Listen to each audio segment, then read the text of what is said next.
Good morning class आज हम लोग पढ़ेंगे हिंदी व्याकरण का पाठ 13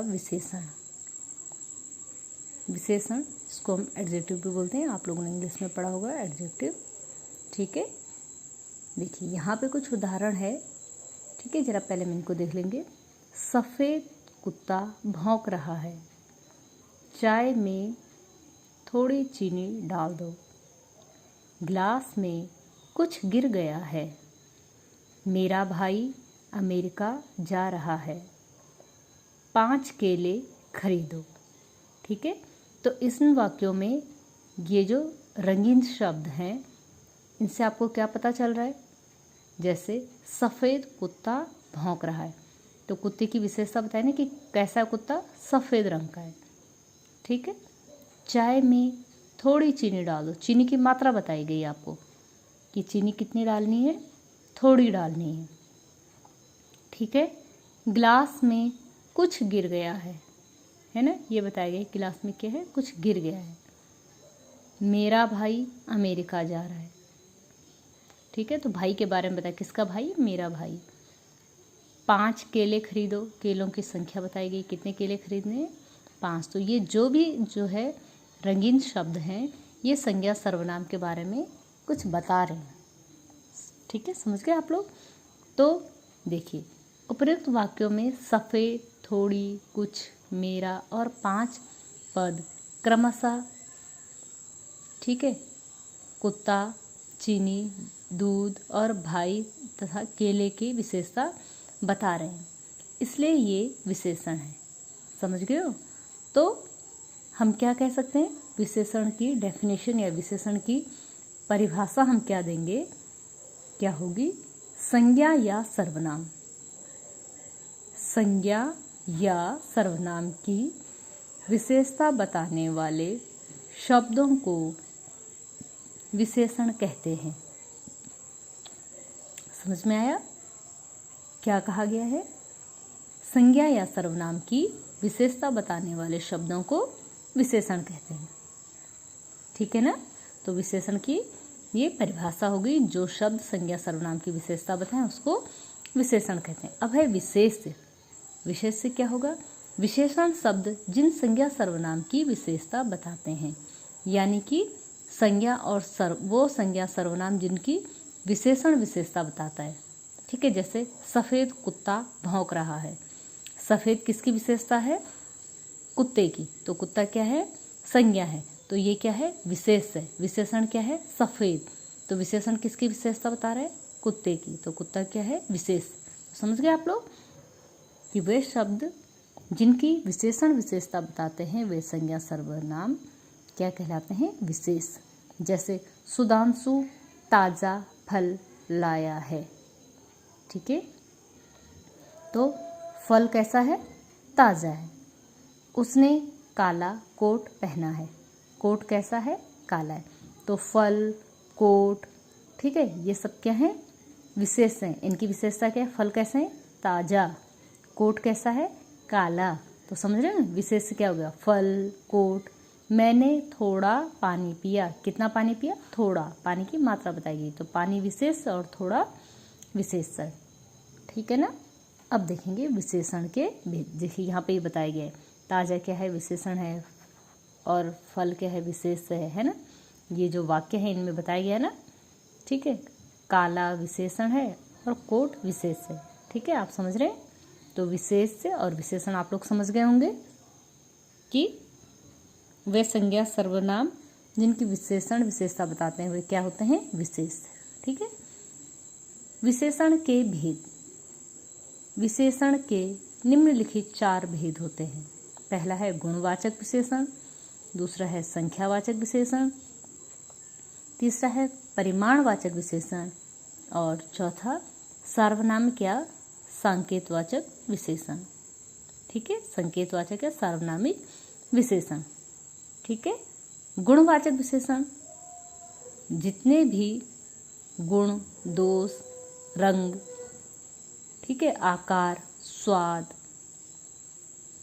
ये सारी चीज़ें किसके अंतर्गत आती हैं? गुणवाचक विशेषण के अंदर। ठीक है, जो विशेषण संज्ञा या सर्वनाम के गुण, दोष, रंग, रूप, आकार, स्थान, अवस्था, दशा आदि का बोध कराए।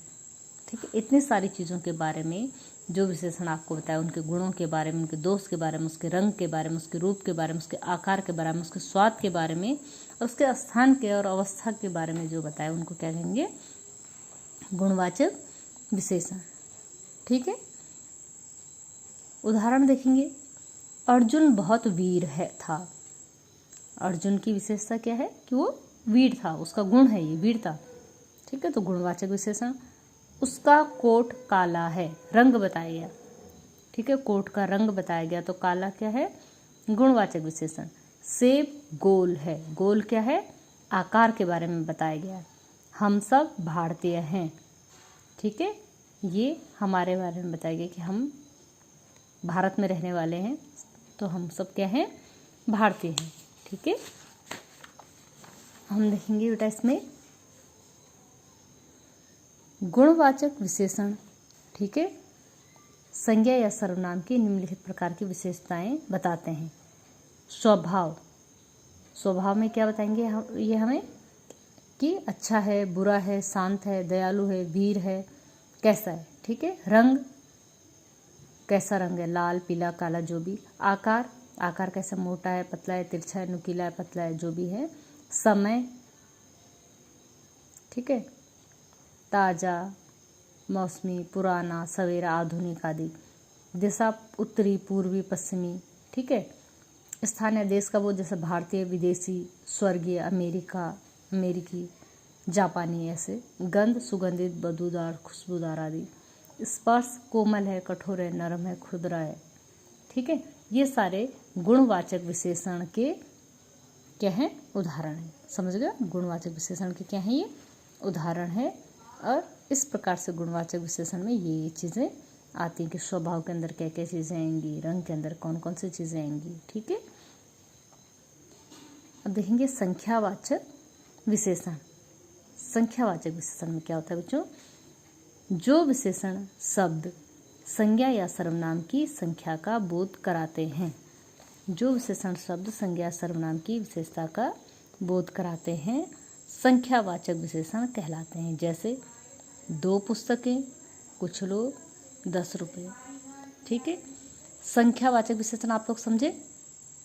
वे विशेषण शब्द जो संज्ञा सर्वनाम की संख्या का बोध कराएं। और ये भी 2 प्रकार के होते हैं, निश्चित संख्यावाचक और अनिश्चित संख्यावाचक। जहाँ पे आपको संज्ञा सर्वनाम की निश्चित संख्या दी जाती है। ठीक है, जिन विशेषण शब्दों से संज्ञा या सर्वनाम की निश्चित संख्या का बोध हो, उन्हें निश्चय संख्यावाचक विशेषण कहा जाता है। ठीक है, जिन विशेषण शब्दों से संज्ञा या सर्वनाम की निश्चित संख्या का बोध हो, उन्हें निश्चित संख्यावाचक विशेषण कहा जाता है। जैसे आज विद्यालय में 200 विद्यार्थी ही आए थे। निश्चित संख्या आपको दी कि कितने विद्यार्थी आए थे? 200। पहला लड़का ही मेरा भाई है। ठीक है, तो बताया गया कि पहला लड़का जो है वो मेरा भाई है, तो निश्चित बताया गया कि, ठीक है, वो संख्या बताई गई। ठीक, तो ये हो गया निश्चय संख्यावाचक विशेषण। जिन वाक्यों में प्रयुक्त 200 तथा पहला है, ठीक है ना, ये आप तो समझ गए आप लोग, ये कि जहाँ पे निश्चित संख्या दी जाए, संख्या यानी नंबर, जानते हैं ना आप, संख्या का मतलब क्या होता है? नंबर दिया जाता है। ठीक है, आपको नाउन या प्रोनाउन के जो है निश्चित संख्या बताई जाए, नंबर बताया जाए कि, ठीक है, उसको कहेंगे हम संख्यावाचक। निश्चित संख्यावाचक, अनिश्चित संख्यावाचक, जिन विशेषण शब्दों से संज्ञा सर्वनाम की निश्चित संख्या का बोध न हो। निश्चित संख्या का बोध जब नहीं होता है तो उसको क्या कहते हैं? अनिश्चित संख्यावाचक विशेषण कहते हैं। जैसे बाहर बहुत लोग खड़े हैं, वो बहुत लोगों में 10 भी हो सकते हैं, 15 भी हो सकते हैं, 4 भी हो सकते हैं, 8 भी हो सकते हैं। ठीक है, सिर्फ बहुत का है, तो बहुत से हमें संख्या का सही जानकारी नहीं मिल रही कि कितनी है, संख्या कितनी है। ठीक, मैंने उन्हें कुछ टॉफ़ियाँ दी। कुछ टॉफ़ियाँ दी, ये नहीं बताया गया कि कितनी टॉफ़ियाँ दी, सिर्फ क्या कहा गया? कुछ टॉफ़ियाँ दी। ठीक है, इन वाक्यों में बहुत और कुछ विशेषण शब्दों से निश्चित संख्या का बोध नहीं होता है। अतः ये क्या है? अनिश्चित संख्यावाचक विशेषण। आप लोग समझे? अनिश्चित संख्या समझे आप? क्योंकि आपको निश्चित संख्या नहीं बताई, लोगों की भी निश्चित संख्या, बहुत बोला बहुत में 4, 10, 8 कुछ भी हो सकता है। और कुछ टॉफियाँ, कुछ में भी संख्या कुछ भी हो सकती है इसकी, है ना। इसके बाद देखेंगे बेटा हम परिणामवाचक विशेषण। परिणाम, देखो संख्यावाचक और परिणामवाचक विशेषण में क्या अंतर होता है? जिन संज्ञा सर्वनाम को बेटा हम गिन सकते हैं, इजीली काउंट कर सकते हैं। गिनना समझते? काउंट करना। जिनको हम गिन सकें, काउंट कर सकें, वो किस में आएंगी? संख्यावाचक में आएंगी। ठीक है, जैसे फल है, टॉफ़ी है, पुस्तक है, इनको हम गिन सकते हैं। ठीक है, और जिनको हम गिन नहीं सकते, तो जब गिन नहीं सकते उनका क्या करें? मेजरमेंट होता है ना, नापते हैं ना उनको। ठीक है, जिनको हम गिन नहीं सकते उनको नापेंगे, तोलेंगे, तो वहाँ पे परिणामवाचक विशेषण आ जाएगा। अंतर समझ आया? संख्यावाचक कहाँ पे आएगा? जहाँ हम गिन सकते हैं वहाँ संख्यावाचक, और जहाँ गिन नहीं सकते वहाँ नाप तोल करते हैं वहाँ परिणामवाचक विशेषण। ठीक है, परिणाम का अर्थ है मात्रा, माप या तोल। ठीक है, जिन विशेषण शब्दों के संख्या की माप, तोल आदि का ज्ञान हो। ठीक है, जिन विशेषण शब्दों से क्या हो? संज्ञा की माप, तोल आदि का ज्ञान हो, उन्हें परिणामवाचक विशेषण कहते हैं। ठीक है, परिणामवाचक विशेषणों के नाम से जाना जाता है। जैसे 5 मीटर कपड़ा, 10 लीटर दूध, थोड़ा जल। क्योंकि कपड़े को हम गिन नहीं सकते तो उसको क्या है? नापते हैं। दूध को भी हम गिन नहीं सकते तो उसको क्या कहता है? नापा जाता है। जल यानी पानी को भी नापा जाता है। ठीक है, लेकिन क्या है, जहाँ पर जो है हम क्या करेंगे, इसको गिन नहीं पाएंगे तो उसको नापेंगे, तोलेंगे, तो वहाँ पे परिणामवाचक। और ये भी 2 प्रकार का होता है बेटा, निश्चित परिणामवाचक और अनिश्चित परिणामवाचक। ठीक है, जहाँ पर आपको निश्चित माप तोल दी जाए किसी भी संज्ञा सर्वनाम की, जो विशेषण संज्ञा की निश्चित मात्रा, माप तोल आदि का बोध कराते हैं, उन्हें निश्चित परिणामवाचक विशेषण कहा जाता है। जैसे 2 किलो आम लाओ, मैं 50 मील पैदल चला। ठीक है, तो ये क्या है? निश्चित परिमाणवाचक विशेषण के उदाहरण हैं। और अनिश्चित परिणामवाचक, अनिश्चित परिमाणवाचक विशेषण में क्या होता है? कुछ विशेषण सब संज्ञा या संज्ञा के परिमाण का बोध तो कराते हैं, परंतु उनसे निश्चित परिमाण का बोध नहीं होता, यानी कि निश्चित परिमाण हमको नहीं बताएंगे। ठीक है, ऐसे विशेषणों को अनिश्चित परिमाणवाचक विशेषण कहते हैं।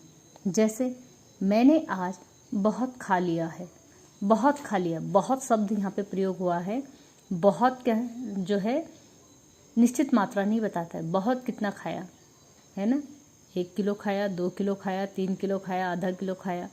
ठीक है, निश्चित आपको परिमाण नहीं बताया गया है। आज दूध वाले ने थोड़ा दूध दिया। थोड़ा दूध कितना दिया? ½ लीटर, 1 लीटर, 5 लीटर, कितना दिया कुछ पता नहीं है। ठीक है बेटा, तो बहुत, थोड़ा, ये शब्द जो हैं संज्ञा सर्वनाम के निश्चित आपको परिमाण नहीं बता रहे हैं। ठीक, तो ये क्या हो गए? अनिश्चित परिमाणवाचक विशेषण। चौथा और आखिरी, सार्वनामिक या संकेतवाचक विशेषण। सार्वनामिक या संकेतवाचक विशेषण। ठीक है, जब सर्वनाम शब्दों का प्रयोग विशेषणों की तरह किया जाता है। बहुत से हमारे वाक्य ऐसे होते हैं कि वहाँ पे जो है संज्ञा से ठीक पहले सर्वनाम शब्द लगता है, और वो संज्ञा के लिए किसका काम करता है? विशेषण का काम करता है। संज्ञा की ओर संकेत करके ये क्या करेगा? विशेषण का कार्य करेगा, तो उसे कहेंगे हम सार्वनामिक विशेषण। जब सर्वनाम शब्दों का प्रयोग विशेषण की तरह किया जाता है और वे किसी संज्ञा की ओर संकेत करते हैं, तब उन्हें सार्वनामिक या संकेतवाचक विशेषण कहा जाता है। जैसे इस शेर को पिंजरे से निकाल दो। शेर संज्ञा है और इस क्या है, सर्वनाम है। संज्ञा से ठीक पहले ये सर्वनाम किसकी ओर संकेत कर रहा है, इस संज्ञा की ओर संकेत कर रहा है, तो इस संज्ञा के लिए ये विशेषण का काम कर रहा है। ठीक है, ये सर्वनाम शब्द इस संज्ञा के लिए विशेषण का कार्य कर रहा है, तो ये क्या हो गया, सार्वनामिक विशेषण। वह घोड़ा तेज दौड़ता है। घोड़ा, कौन सा घोड़ा, वह घोड़ा। वह शब्द क्या है, सर्वनाम है बेटा, जो कि इस संज्ञा के लिए विशेषण का कार्य कर रहा है।